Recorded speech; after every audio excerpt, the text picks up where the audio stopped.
Hey guys, so in about 2 months, the 2019 annual update course is coming again. This will be the 7th one.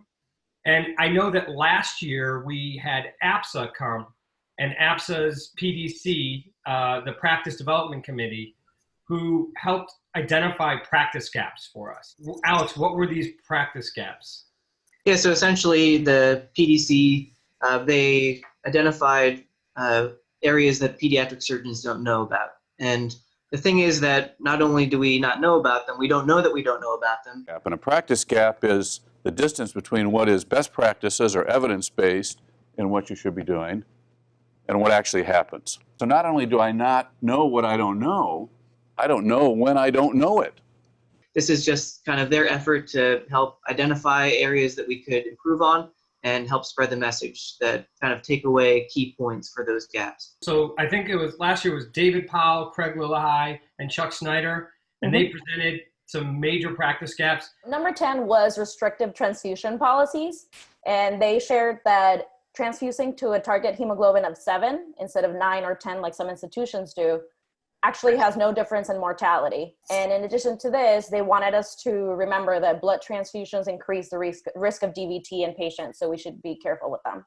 That according to the PDC, and that the restrictive transfusion policy of 7, not 9 or 10, is probably going to have it will have no difference in mortality. So Alex, just to clarify, this is not just trauma, this is across the board pediatric patients. Correct. They made some examples with NICU patients and other general surgery patients as well. Right, because a lot of hospitals, when you want to take a NICU baby to the operating room, they mandate that the patient has a hemoglobin of 10. And now we're saying you don't need 10. Yeah, transfuse clinically. If patient's doing well, they can sit there with lower hemoglobin levels. Ray, what's number 9? So number 9 is enteral nutrition and pancreatitis. So they found early enteral feedings, when it's not associated with vomiting, decreases morbidity, infectious risk, and mortality. And they also found NG feeds are equally as tolerated as NJ feeds. And we should be operating earlier for gallstone pancreatitis. This is a big change, Ray, because I was always taught, you wait for many, many days, you wait for the amylase and lipase to get normal, you wait for all of their belly pain to go away, and now we're saying you don't need to, you can start feeds early. Yep. Infected pancreatic phlegmon? Sure. Still feed them. Why not? Wow. I go back to surgery school. Well, this single conversation is totally worth coming to this meeting. Wow, that's a big change. Alex, what was number 8? So number 8 was a topic near and dear to my heart. It was ovarian torsion, and just emphasizing that ultrasounds right now are not very good in terms of ruling out torsion. That an ultrasound is a horrible test for torsion. So in a patient with suspected torsion, you got to go to the operating room. And when you're there, you don't take the ovary out, even if it's black. You leave it there in order to preserve fertility, and then you follow serially with ultrasounds in order to make sure that the ovary is staying healthy. When you reduce that torsion, then what do you do with that ovary? Leave it in. If it's black, it's dead. We've been trained up. We've been hit by the rolled up newspaper enough that we know what to say now. All right, 2 questions. Why are ovaries near and dear to your heart? It's a research topic of interest to me. So okay. Specifically the ultrasound and lack of sensitivity there, and how we can try to improve that. That's great. And so what about Doppler flow? It shows that it's got Doppler flow. Do you still need to go to the operating room? Right now, yeah. Even if there's flow there, doesn't mean that there's no torsion. It could be intermittently torsing. There may be a part that has blood flow, some that doesn't. So you still got to go. Okay. Number 7, Alex. So number 7 is venous thromboembolism prophylaxis in high-risk trauma patients. So they found that for low bleeding risk patients, it's okay to just do SCDs and low molecular weight heparin. And for high bleeding risk patients, they recommend SCDs until they're ambulatory, and then a screening ultrasound on ICU day 7. So basically, if they're high risk for bleeding, you're leaving out the low molecular weight heparin. Correct. Okay, great. Number 6, Ray. So number 6 has been a hot topic. It's in surgery as a whole, physician wellness. So reviewing, they found burnout directly impacts patient care, and establishing support systems should be a focus throughout education and practice. There is somebody that had a bad complication, resources get mobilized so that one of the leaders goes to that person, not to say, you know, hey, what the heck did you do here, but to say, how are you? And we proactively go to them. And it needs to be a proactive system because there's a lot of stigma around this. So I actually have to say, I loved that Dave Powell presented this. This is a topic we don't address enough. Burnout's a definite real issue. I love that they talked about it. I love some of the comments that were made that we have, that police officers have training for traumatic experiences, but pediatric surgeons don't. I thought that was a great topic. I completely agree. Number 5, Alex. So number 5 is another passionate area of mine. It was firearm injury prevention, and just kind of emphasizing that pediatric surgeons need to kind of take an active role in identifying risk factors for this. Ask your patients if they have a firearm at home, if they keep it stored safely, and then also for areas of patient advocacy. So states that don't have child access prevention laws like Ohio, maybe pediatric surgeons should be advocating and trying to push for something like that. The most effective state laws in reducing pediatric firearm injuries are those that hold adults criminally liable for negligently storing firearms. Yeah, that was a great topic because we don't usually talk about advocacy, and now this is definitely making its way.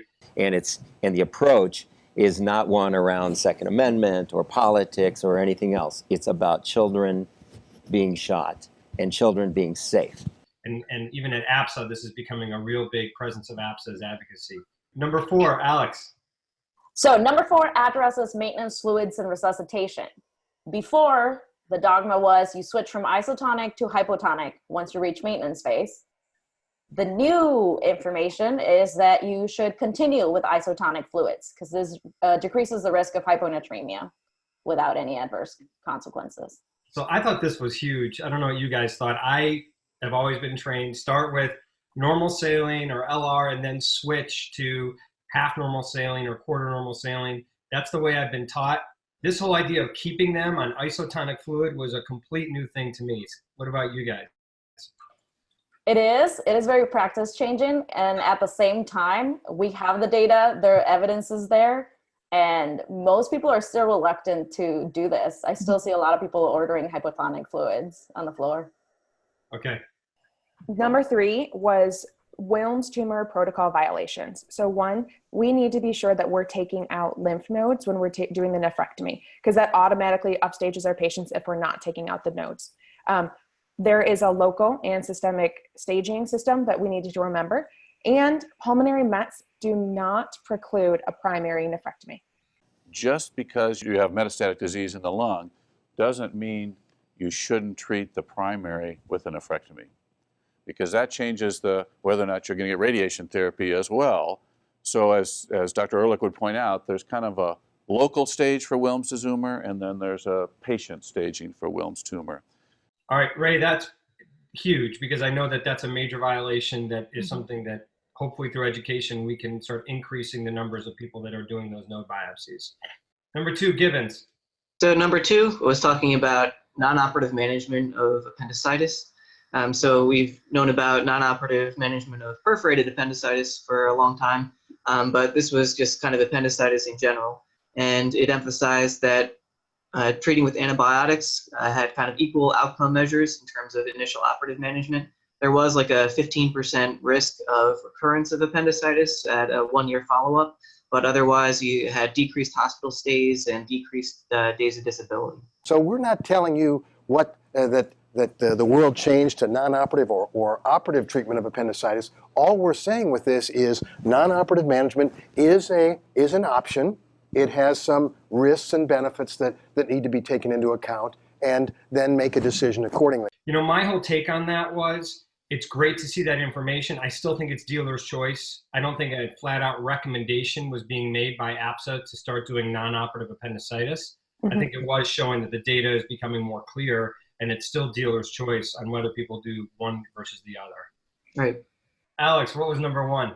So the most important one, and this is one that also was very popular at the APSA conference this year, is the opioid crisis. But pretty much the recommendations are reduce the total amount of opioids prescribed And there's studies out there that show that you don't need to be giving opioids for incision and drainages or for breast biopsies. Second recommendation is to use non-opioid analgesics. They work really well in kids, and kids are really comfortable taking these. Tylenol plus NSAIDs, or like Motrin, are equally as effective as narcotics. Third recommendation was to use non-pharmacological approaches. There's a lot of either heat or warmth or other comfort measures that significantly reduce pain, including meditation, deep breathing. And the fourth recommendation is to educate patients on the disposal of these unused drugs, because the drugs are staying at home and being found either by kids or other family members, and they're continuing to contribute to the opioid epidemic in the country. I have to go back and review that to see if there's something I can start doing as well. I am really excited for the upcoming course to see what the 10 new practice gaps are. But Ray, what should we be doing with this now? We hear all these practice gaps. What can pediatric surgeons do around the world to help contribute to these? So I think reflection on your own knowledge gaps are ones that you see. If you find them, you can shoot an email over to think@eapsa.org and contribute to the PDC's effort. This is the way it's going to happen. We've got to get worldwide participation in this. This whole effort of education and identifying these gaps is huge, and I think we're going to see a change drastically by doing this. So thank you guys. This is awesome. Thank you for reviewing those, and I'm excited for the 2019 update course. It's on August 2nd. We hope everyone's there, and we'll do this again next year.